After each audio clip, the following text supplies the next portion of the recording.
Good evening, guys. Been a long time and been a lot happening.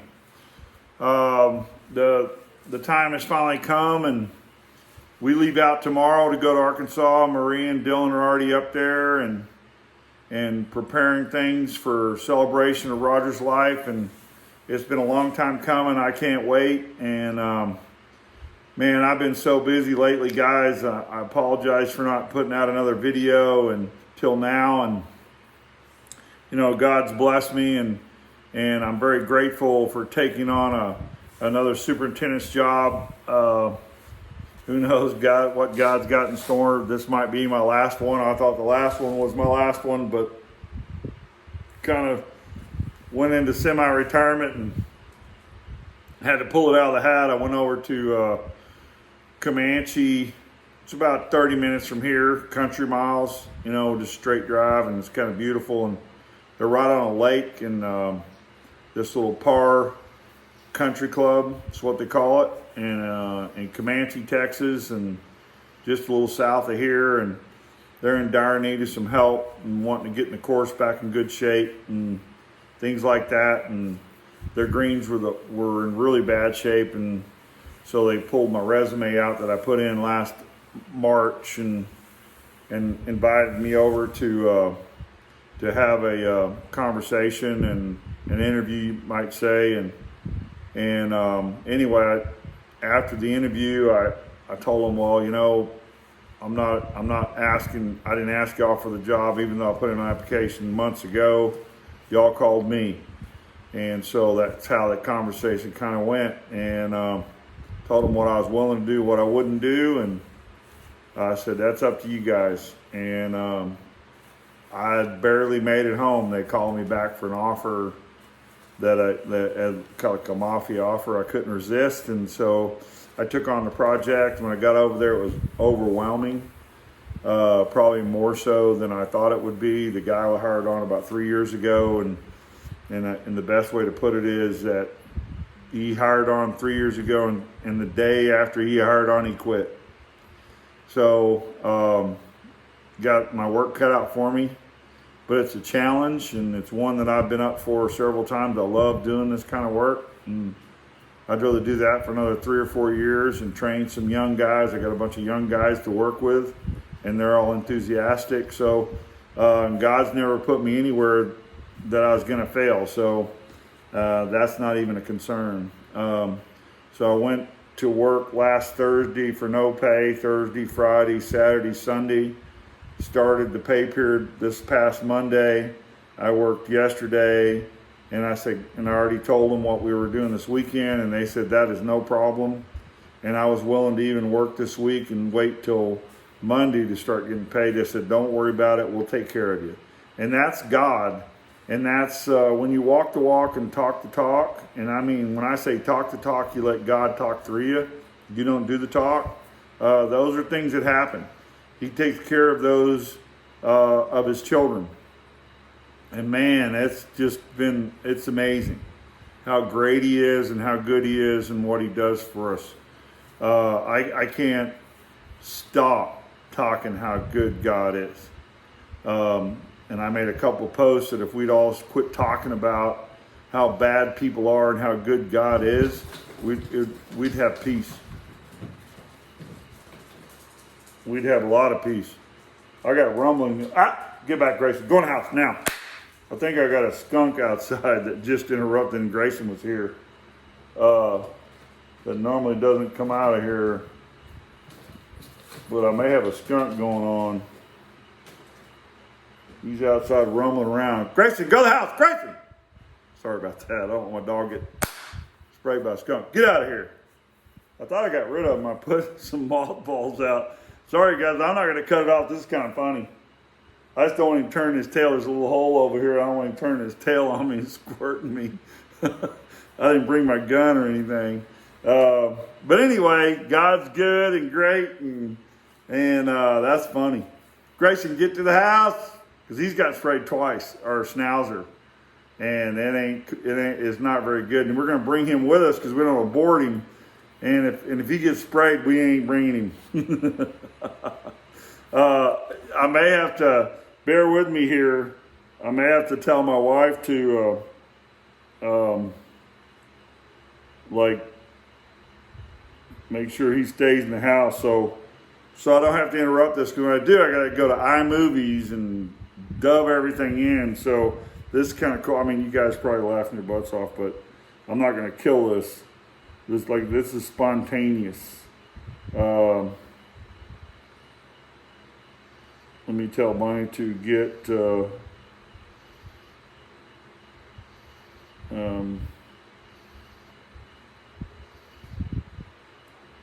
Grayson inside. I have, sorry guys, I have skunk activity.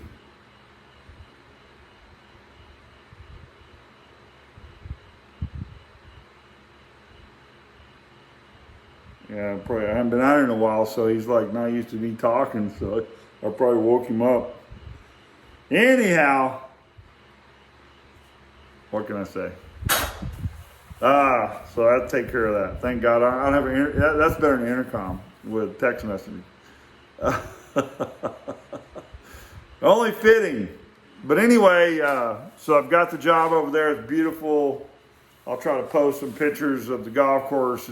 It's right on a lake. It's absolutely gorgeous, and we'll get it back into shape. The biggest mountain I've got to hurdle is the maintenance end of it on the equipment and the shop, and it's horrible. But it's okay. We'll take what we can get, and like I say, God's blessed us with it. You know, which I don't know, this will probably be the last night before we celebrate Roger, and then I plan on doing one when I get back to commemorate him, you know, like put a stamp on the end of it. Excuse me, and then like that from the rest on. Those of you who subscribe, I mean, you're willing to hang in there, but it's going to flip to once a week. It's his ministry.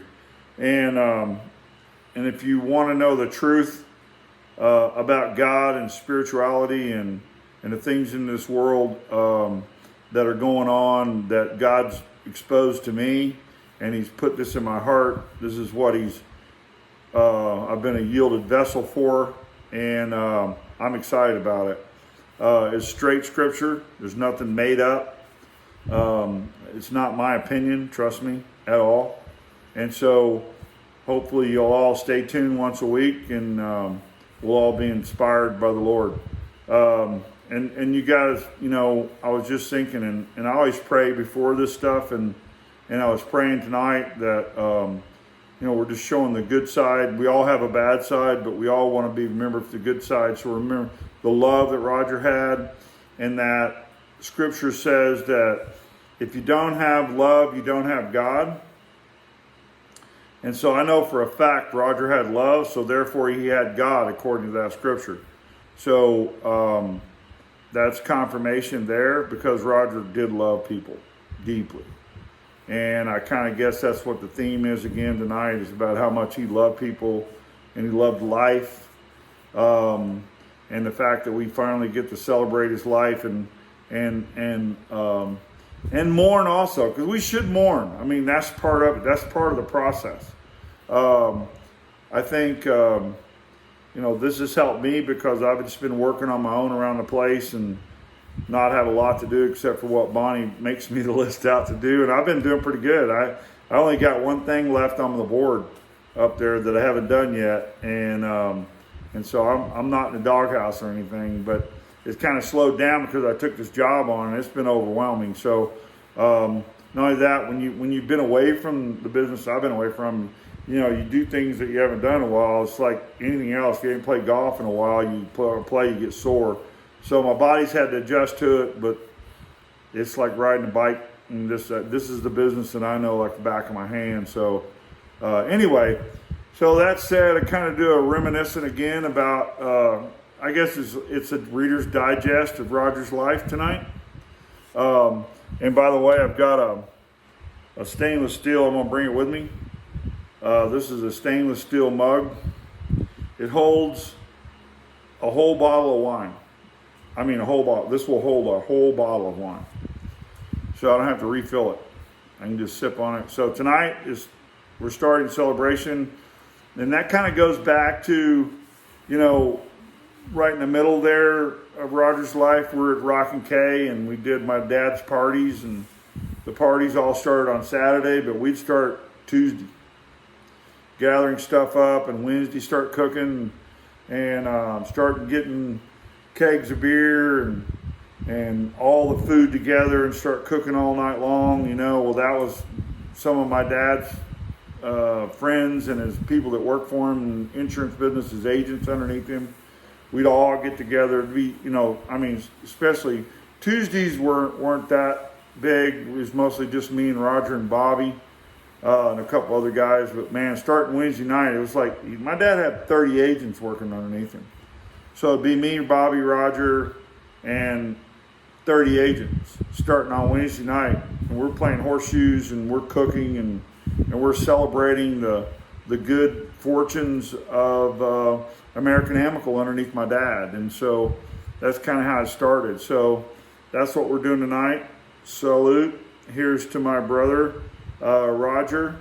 Many, many, many, many good times and lots of love. And, at the end, I can't say I liked him. And I can say I didn't like him. That's what I'll say. I can say I didn't like him. I didn't like a lot about what was going on, but I never stopped loving him. And I never will. So here's to Roger Kirk, Roger Glenn Kirk, a.k.a. Snakeskin Review. God bless. So I guess, that's one thing is that kind of going all the way back to my first recollection of Roger Glenn. We were living in Fayetteville, Arkansas. This is literally my first memory. It was snowed, and I'd never seen snow before that. I don't remember seeing it. You know what I'm saying? This is my first, I'm 4. But it's my first, and I know when I get through, you'll understand why it's my first memory of Roger, is that my mom woke us up and said there's like 5 inches of snow on the ground. And y'all need to come see it. It snowed big time. So back in the day, you didn't have central air, central heat. You were lucky if you had a water cooler for the summer, and then you had gas stoves or furnaces in the floor, or a gas stove upright, and it was gas. So we were running, as brothers do. So I'm 4, he's 9. And so we're running for the door to go see the snow. And when you get to the door, the stove in the hallway stuck out a little bit. Well, I'm on the stove side, so I'm getting squeezed in. So I want to see it before he does, but I'm little brother. And I know he didn't mean to. I really do. I know that in my heart. It was just one of those things where I'm kind of nudging in on him to dodge the stove, but I want to beat him, so it's kind of a competition thing. And Roger pushes me back. Well, just so I'm a little guy. And so he pushed me into the stove, and it burnt my arm. Of course, Roger catches the brunt of it all. And what was started out to be a beautiful moment turned into a bad deal.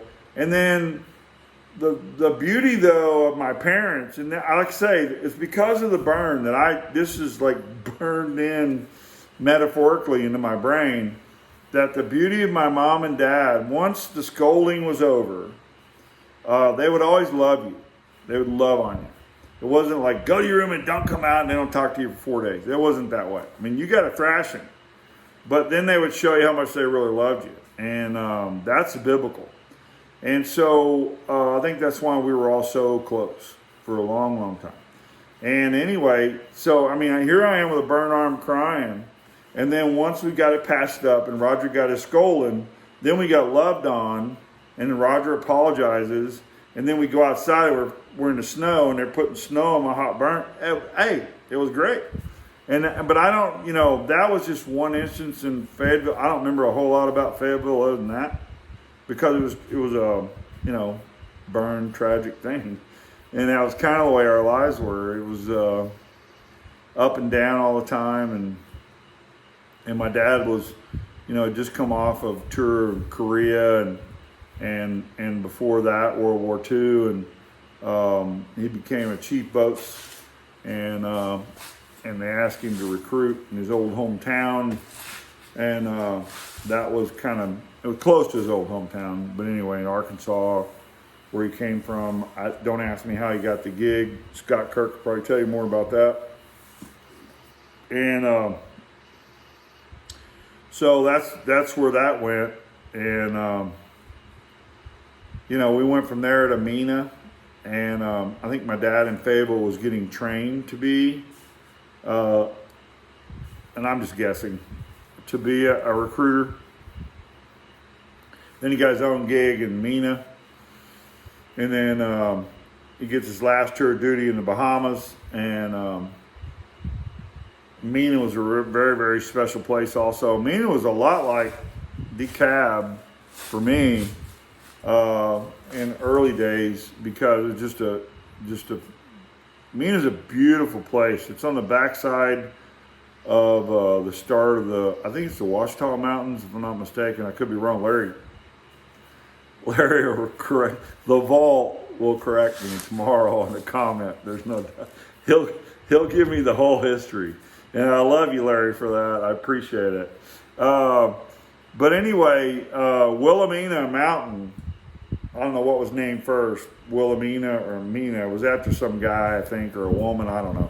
But they had this big old resort-like hotel on top of this mountain with a train that ran around the place, and I barely remember that, but at one point I'm sure it was swank.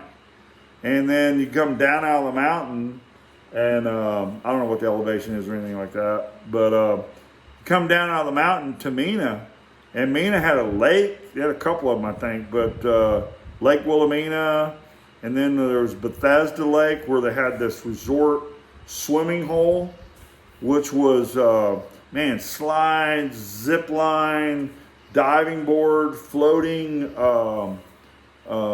dock, or a floating platform out there you could swim out to, a beach. Mena was a very, very special place at one point.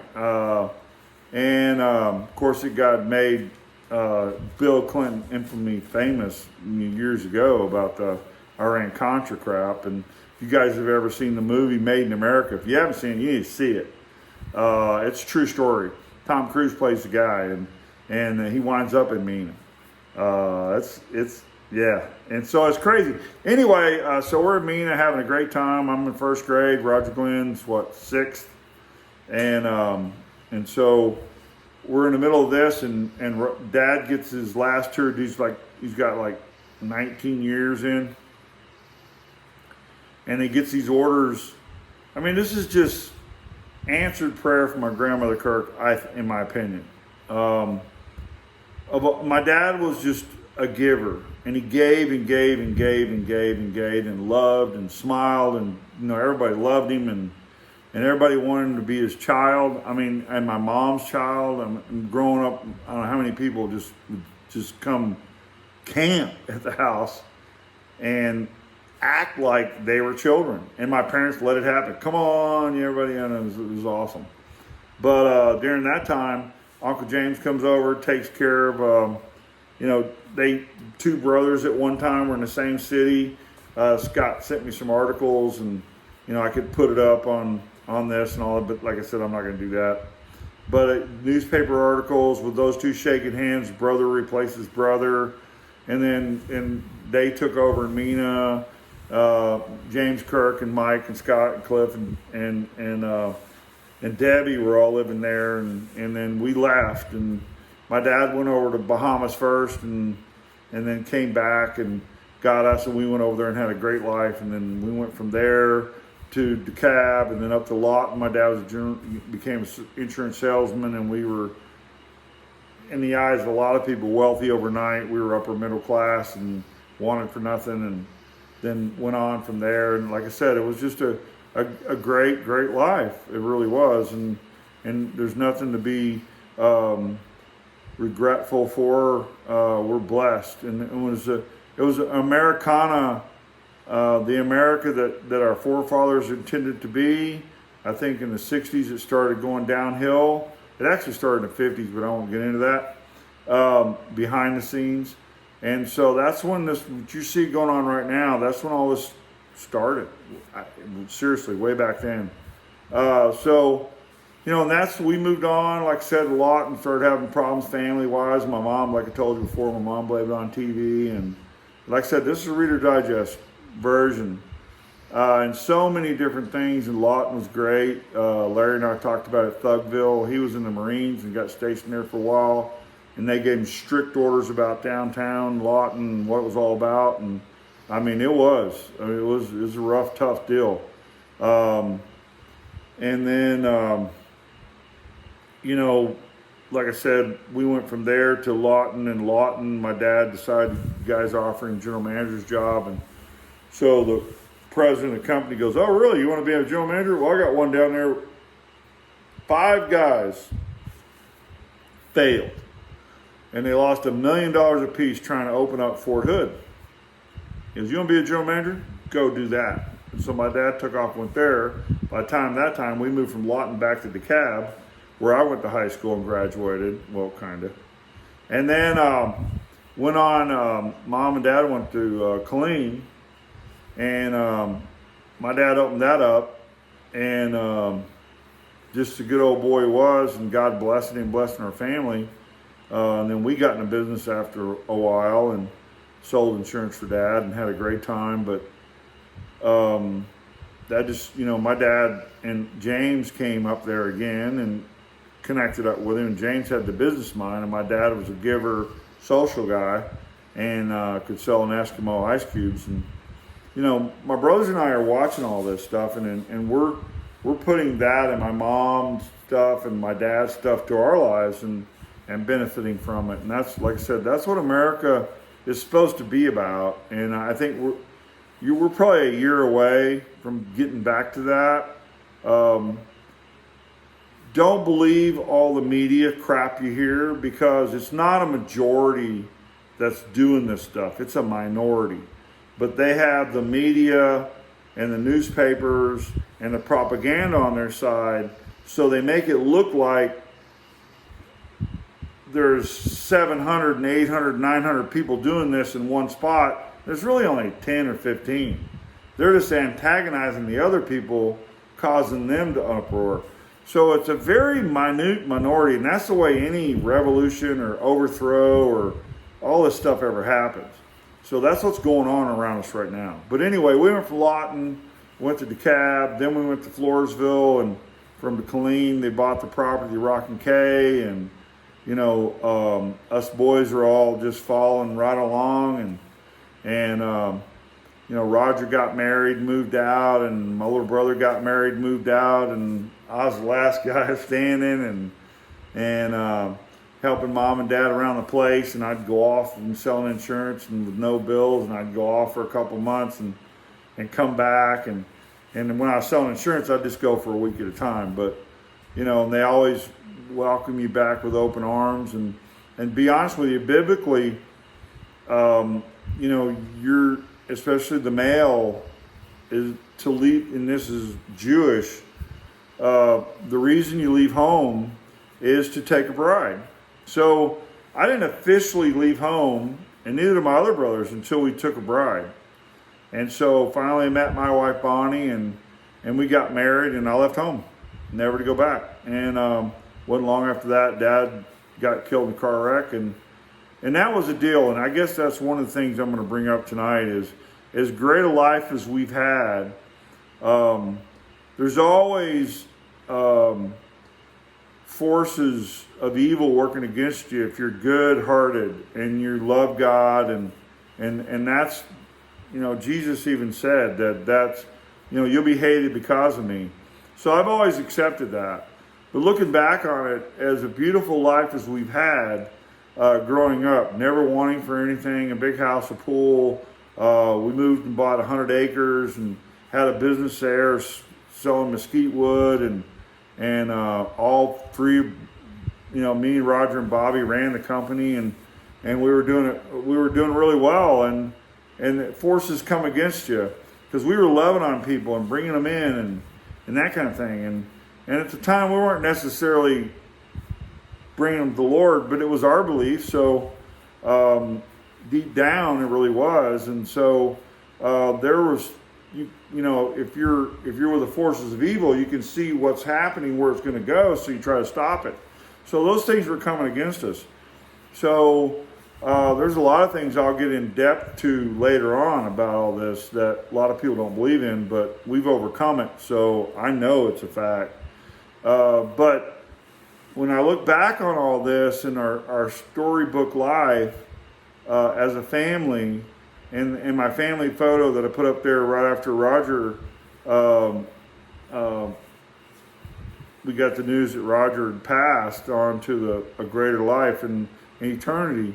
That photo was taken at 65, I think, and it was, my mom made all of our clothes, and it was just picture perfect of a typical American family, 3 boys, and TV show My 3 Sons, and we were the epitome of the typical successful American family, and we were revered. I mean, to this day, a lot of people say that, man, we looked up to you guys because you were so successful. Your dads were, and all of that. And, like I said, I don't regret any of it. I don't look back on it and wish it didn't happen. But now looking back, and I'm the last one of the R.B. Kirk family, my mom, Barbara Jean Ward Kirk, and then my little brother, Bobby Jean Kirk, and my brother, Roger Glenn Kirk, and Ward Bruce Kirk. I'm it. And everybody else died tragically. I mean, it's sad, but it's life on planet Earth. There's no heaven on earth. There's not. And so we shouldn't expect that. And but me reflecting back on all that, my dad's the first one. Came back from a really good evening and at the business, and been kind of shaky with the insurance business, and we tried the Mr. Mesquite thing, and it wasn't going well, and we kind of got out from under all that, and Dad was going to go back to his insurance thing, and him and James had made a repack, we need to continue on here, and he talked to the president and knew things were going to happen. It was just after the Super Bowl that year. New York had pulled a rabbit out of the hat, and I can't remember who they beat. Might have been the Patriots, but Bill Parcells had won the Super Bowl. That's the last football game I watched with my dad, and it was that Super Bowl party that I was had been married and got married, and I was living up with, and we were living in Austin, and it was the first. I'll never forget. It was the first time in my life that.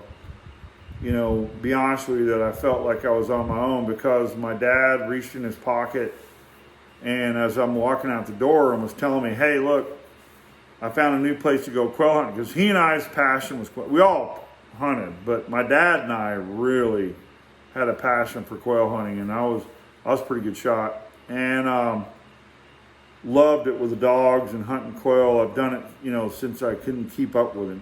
Come on, son, come on. I'm trying to keep up with a little kid with a little bitty shotgun, and I grew up doing all that. So did my other brothers, and they all enjoyed it too. And but I guess where I'm getting at is that when my dad, just each tragedy. My dad, I'll never forget. After that, Bonnie was sitting in the car waiting to go home. We need to go home. I said, all right, I'll be right there. My dad said, I got a new place to go quail hunting. His president of the company's coming down, me and Lanny, and you need to come go with us. And I said, man, Dad, I don't have the gas money. I had tore my ankle up real bad, and I was on workman's comp, and Bonnie had to work and I was taking her to work and picking her up in a little Datsun pickup. And actually it was the first truck I bought on my own. That kind of thing, you know what I'm saying? And so he goes, no, man, here. Reached in his pocket, pulled out a wad of 20s and half hundreds, you know what I mean? You're gonna give me money. And I said, this is the last time I saw him. I said, no, sir, Dad. I have a wife now, and I'm on my own. I got to make my way. I'll catch you next time. And I'll tell you, the biggest smile, and my dad could smile. Oh, he'd smile and melt a snow mountain. And my dad smiled like I've never seen him smile again and shook my hand. And said, I love you, son. Proud of you.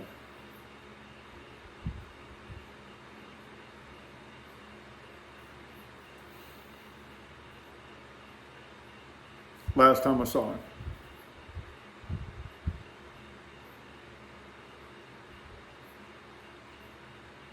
That was good.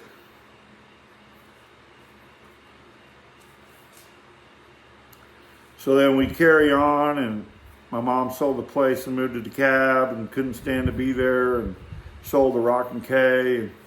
And, we all moved on. And my younger brother, Bobby, had trouble with alcoholism and went into rehab, and my mom couldn't stand to even go up there, so I became kind of like his dad, and I'd go visit him, and he was in there for a long time, and got clean, and we were living in Austin, Bonnie and I, and we hadn't had any children yet, and he got out, and he was doing really, really great, and we were proud of him. We had a big party and that kind of thing, and then he was married before that, and then they got a divorce, and then he married another girl that just loved him to death, and she had a little boy, and he treated the little boy like it was his own, and Bobby was on the comeback, and Bobby was sweet. That's how I describe him, sweetness. And Bobby, I mean, my daughter just saw some pictures that we dug up, and and his nickname back then was Foxy. And that's what all the girls called him in junior high, and especially in DeKalb. And so she saw these pictures. She's like, wow. And my mom, because she married your mom. My wife always said that Bobby had the Tom Cruise look. I think he's handsomer than Tom Cruise. Tom Cruise got a big old honker nose, and he's a good-looking guy, don't get me wrong. But anyway, Bobby was as sweet as he could be, but he just had that weakness and couldn't kick the alcoholism. And just being real doesn't mean I didn't love him and he wasn't full of love. He just had a weakness and couldn't get over it. And so one night, I'll never forget, he called and I think it was in 2000. Bevan was barely a year old. He got to meet Bevan. He loved Riley, and I'll never forget him taking Bevan old enough that he held him like this and showed him around his property. He was real, it was awesome. And he called in the middle of the night one night, and I was talking to him. He asked me to pray for him. I said, okay, I'll pray for you. And he goes, I go, where you at? And he goes, I'm in Bobby's world. And I knew he was drunk. And I said, okay, brother, I'll pray for you. I wish I would have prayed with him right then and there. That would probably be a little regret on that, a little conviction there. But I said, I didn't think like that. And I said, okay, I'll pray for you.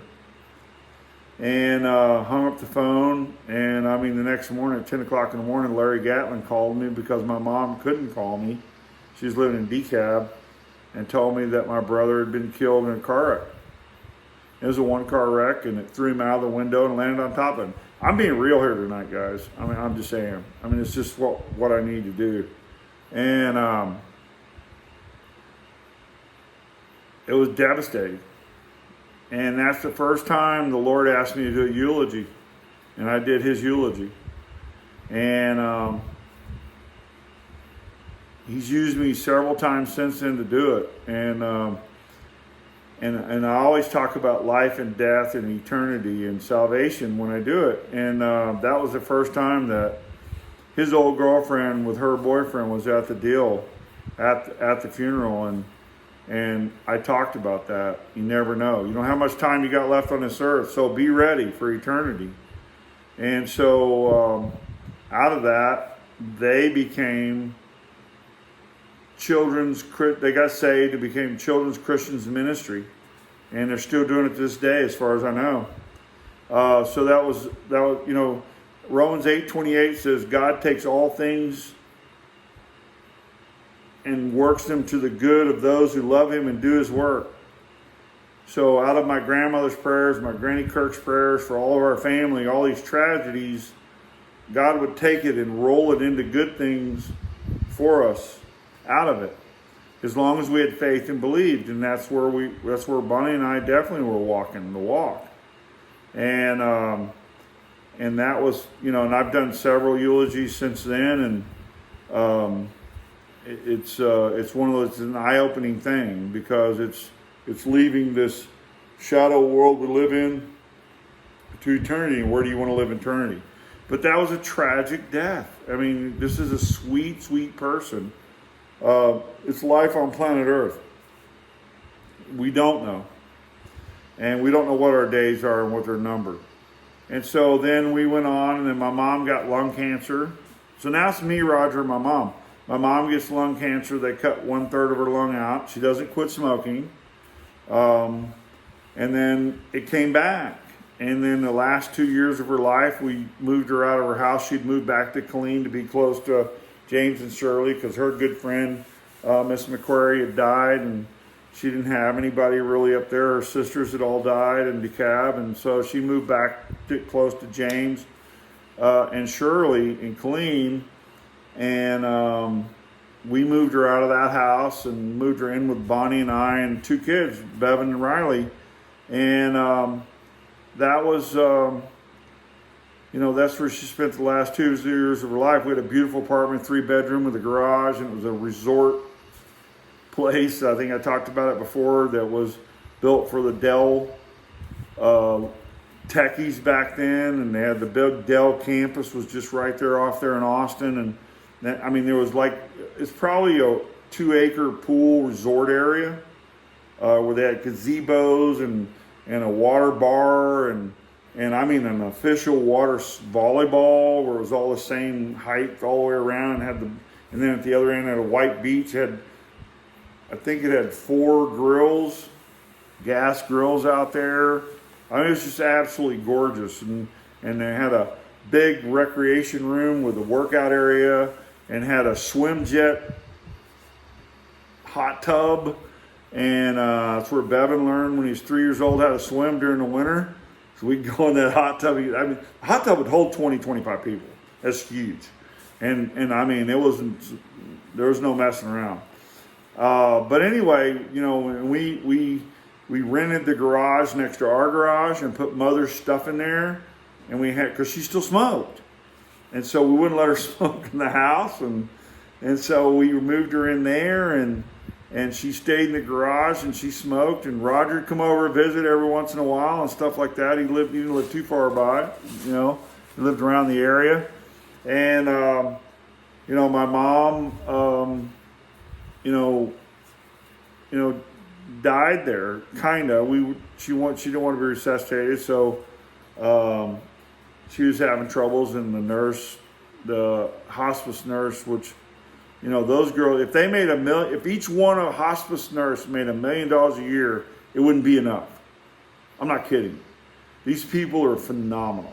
They deal with death on a daily basis, and they let people die peacefully. God bless them all. I mean, I hope they're sitting on the thrones in heaven around God, because that's how special those people are. But she went to the hospice for, I think it was on a Wednesday, and I mean, within a week she passed. And that's probably the most peaceful person I've ever seen, because they didn't touch her, and Riley and I went to see her. And Riley's only like 6 or 7, because Bevan was 4. So she wanted to go, and she loved Granny. And I got to tell one on Bevan, though. My mom was in doing chemotherapy, and she was like, her and Roger are a lot alike. I'm not kidding you. They love the same alcohols, especially salty dogs, which was gin and salt and grapefruit juice. And that was their drink. Gin's bitter.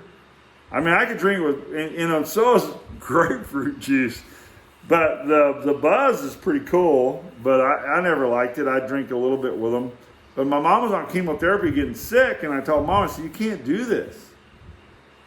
You can't, it ain't good. And she goes, you're right.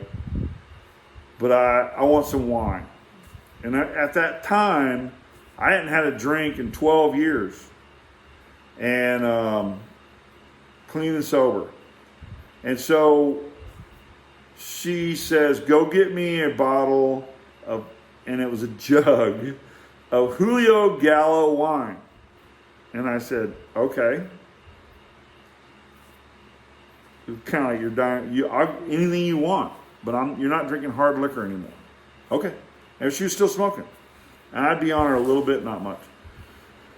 So I go get her the wine, and I come back to the store, and I poured her a glass and drank. She goes, oh, no, you're drinking with me. If I'm going to get off hard liquor and I'm going to drink wine, you're going to have a drink with me. Man, like I said, I ain't drinking 12 years. I said, okay, Mom.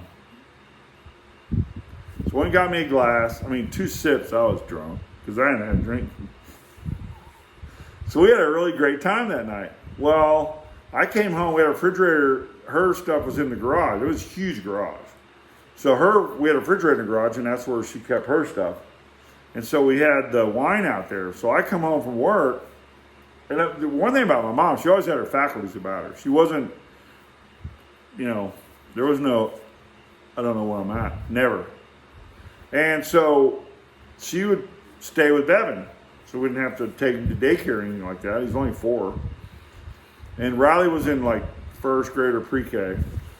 And so I would come home from work, and she'd been taking care of Bevan. Well, I came home one day, and Bevan is like, hey, Daddy, what's going on? I went, oh, crap. What have you been doing? I've been getting Granny some wine. Well, she'd send him to get a wine, and he'd overfill it. And to keep it from spilling, he'd sip on it on the way there. So by the time I got home, Bevan's 4 years old, and he's drunker than a skunk on wine. Like, one, you want to strangle my mom, and then at the same time, she's dying. And then Bevan was hilarious. It was hilarious. And so I just let it. I said, Mom, you can't do that. Don't make him go get your wine, please. And so anyway, that was I had to back up there and tell the story. That was a good one.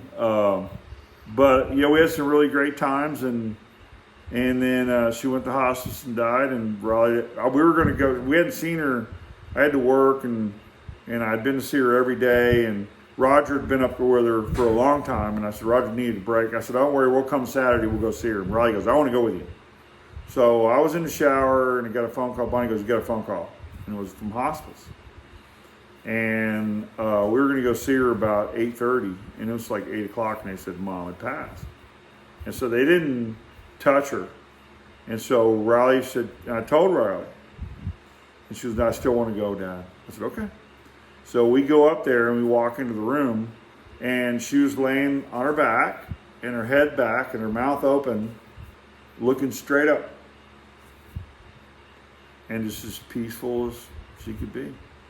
And so the flesh was left on the earth, and the spirit absent from the body, present with the Lord. But when you look at that, my mom died of cancer tragically, as much as she loved everybody in the world. So now here's my mom gone, my dad gone, and my little brother gone. And so out of that, I became the executor of the will. So there was friction between Roger and I didn't ask to do that. They just did it. It wasn't something I went and asked. But he was in a state of mind at the time. And that's where growing older with Roger that I didn't want to get into earlier that was rough. It was really bad. I mean, I was doing the best I could and that kind of thing. But we got over it. We loved each other, and love conquers all. So there was some rough couple 3 or 4 years there that I didn't talk to Roger at all, and it wasn't really necessarily my choice. But that's how it was. So from then on, this is '03. So from then on, it's just Roger and I. And it was like, separate, love you, got to see you, boom, get back together, and that kind of thing, off and on, all the way to the end. And I say to the end, I mean to his existence on this earth. That's where we were, and that's how we lived our lives. And then when everything's said and done with Roger's life, in my opinion, outside of my dad, without getting into detail, he had a Greyhound bus head on, and it was told to me by the paramedics and the highway patrol that he was dead when he hit the bus. And I don't mean to get morbid with you guys tonight, but I'm just, like I said, I had planned on all the time and praying, and I just lay it all out there. That he had already passed when he hit it because he had massive head injuries and there was no blood. So, and to me, that's peaceful. That doesn't mean, what I'm saying? And so, anyway, we look back on all that. That's tragic, and that's as tragic as you can get until Roger. It's horrible. I wouldn't wish that on anybody. And Roger passes tragically. And this is from a storybook family in America. And I mean in the good America, not the filthy rich slob, snotty nose, I don't care about nobody America. I'm talking about the heartland of America that loves this country and loves the flag and loves people and loves God and loves what this country stands for. That kind of family. That kind of family is the backbone of this country. It's been that way for years, hundreds of years. And I'm going to tell you right now, that kind of family is the family that's going to keep this country together and bring it back for a short period of time, not a long time, for a short period of time so God can finish his work on this planet. That's coming back. And I've been left to witness that, and I'm so excited about that. I mean, I've been left to witness that and be a part of that, and I can be more excited about the future, and I couldn't be more excited about the glory of God. As tragically as all that had just happened, only by the grace of God, only by the blood of Jesus, could I see what I'm seeing now. And that is, I still see the glory of God when I look out on this planet. Because there is no way it happened by accident. It is no way we came from an amoeba and are you kidding me? And evolved into what we are? That's ridiculous. That's impossible. So, like I said, out of tragedy, Romans 8:28, and I've been standing on this for a while now. God takes all things, tragedy, hatred, murder, Moses, murder, conspiracy to commit murder, David, takes all things and works them back to the good of those who love him and do his work. Don't forget that. That's why I'm standing here right now doing this video.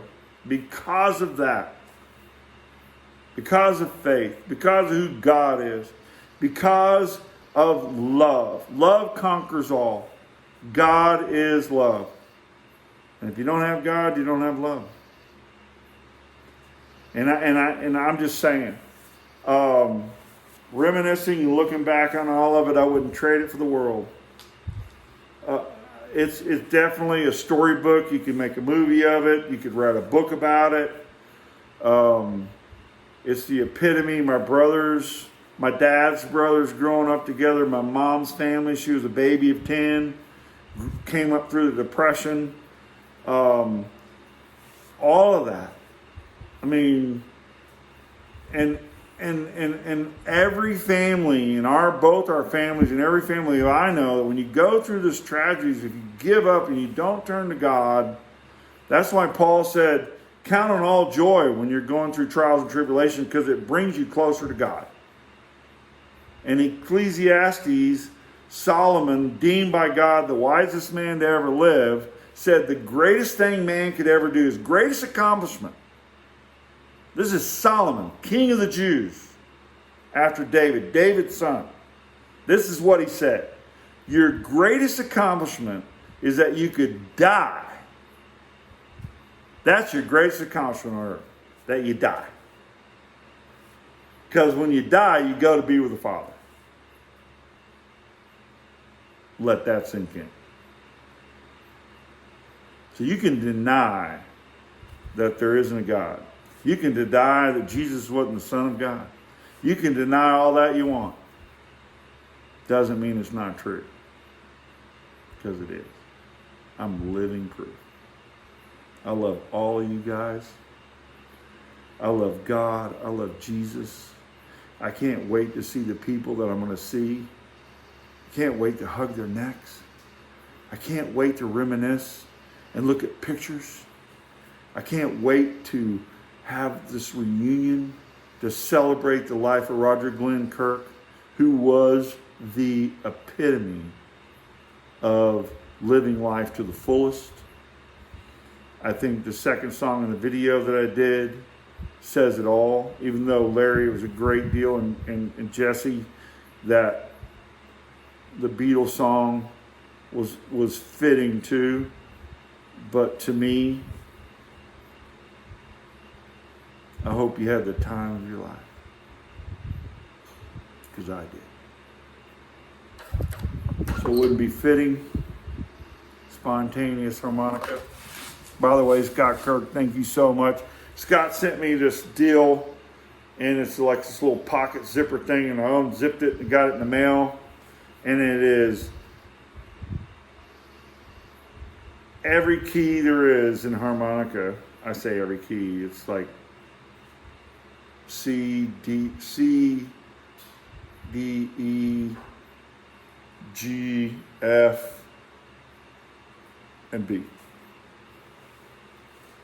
Now, they're new harmonicas, so you got to break them in. I took one of them that I've been working on with Scott in the key of B, and I poured a little gin in it because that's all I had, and I'll pour some wine in it because you got to loosen the reeds up. And this is a harmonica I bought for $5 at a pawn shop because we came up here to Bill and Michelle, and Bill goes, "Man, you need to sing that song we wrote in college, Sucker Bait Love." And I said, "Okay." But I have a harmonica, so I went to the pawn shop in Eastland and found one for $5, and this is it. And once you play on them, the reeds kind of loosen up and you can bend notes better. The brand new ones are stiff, and it's hard to bend notes. You got to really bust them. It's like anything else, you got to break it in, like a new pair of shoes or anything else. So I'm just going to start playing and see where it leads. This is a tribute to my brother. Loved him with all my heart. Still do, always will.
Yeah, I once knew a man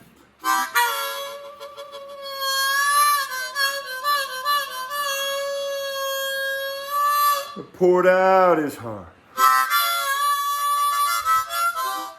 in everything he did.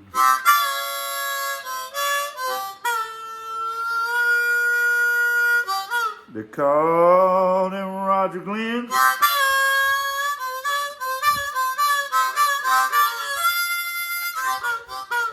Yeah, they called him Roger Glenn.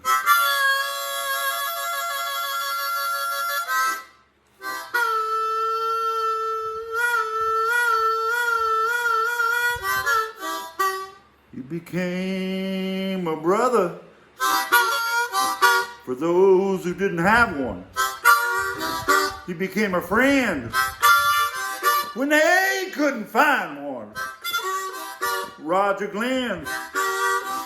Yeah, Roger Glenn.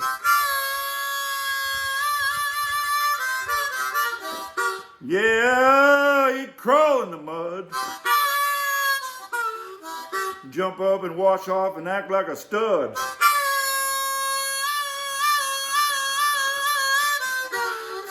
He would surprise you just when you thought you had him figured out. He'd look at you and say, "Oh, do you think I was serious?" Wow, there's not a doubt. Roger Glenn. Roger Glenn.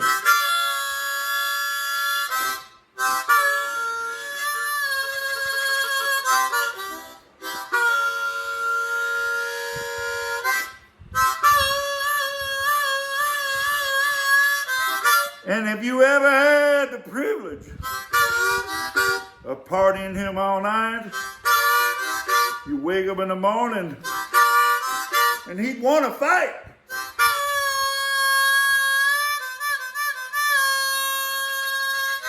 And those of you know I'm right.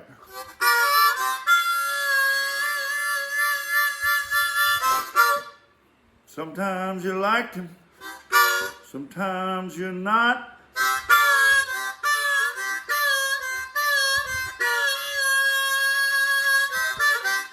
But you always loved him, and that much you can't deny.